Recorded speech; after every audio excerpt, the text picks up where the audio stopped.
পৃথিবীতে বড় কোনো উপহার বলতে যদি থেকে থাকে সেটা আমি বলবো আমাদের সন্তান। কারণ আমাদের সন্তানই আমাদের বড় উপহার। হ্যালো এভরিওয়ান, আসসালামু আলাইকুম।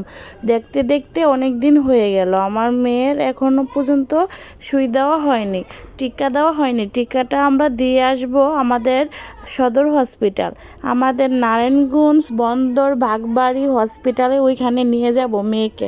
তো আমার মেয়ে 1.5 মাস পার হয়ে গেছে, এখন পর্যন্ত টিকা দেওয়া হয়নি। তার জন্য হাজব্যান্ডকে বলতেছিলাম চলো চলো আমরা মেয়েকে সুই দিয়ে আসি, মানে টিকা দিয়ে আসি। বারবার সুই দেওয়ার কথা বলতেছি, কারণ সুই বলতে বলতে সুইয়ের কথাটাই মুখে বারবারে আসে। তা যাই হোক, টিকা দেওয়ার জন্য আমরা চলে যাব এখন সদর হসপিটাল। তার জন্য আমরা এখন রাস্তায় বের হয়ে গেছি রেডি হয়ে। তা এই যে গাড়ি নিব, মেয়েকে টিকা দিব, কত ভয় লাগছিল।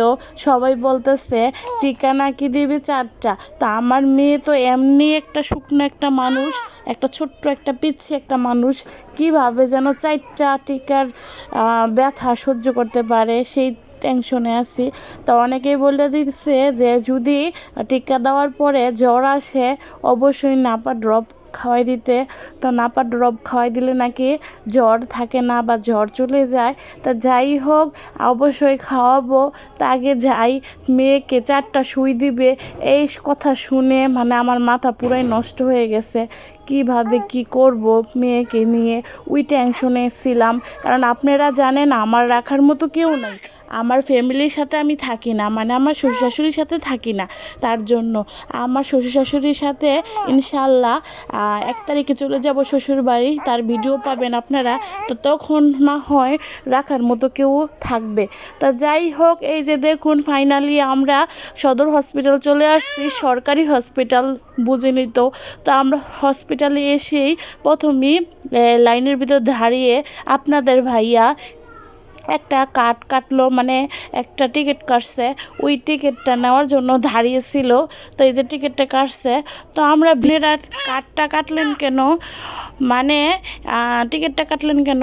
আর এদিক দিয়ে দেখুন আপনাদের ভাইয়ার একজন কলিগ, তার সাথে দেখা হয়ে গেছে, তাদের বাসা এই হসপিটালের পাশেই।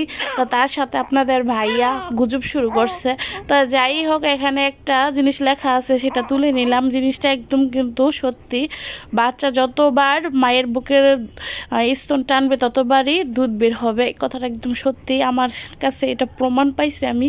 তা যাই হোক, তো এদিকে এসে দেখি তালা লাগানো, মানে একদম অফিসটা বন্ধ। তো যাই হোক, এদিক দিয়ে সবাই বলতেছে আপনারা টিকার কাট করছেন কেন, টিকার কাটের টাকা লাগে না বা টিকা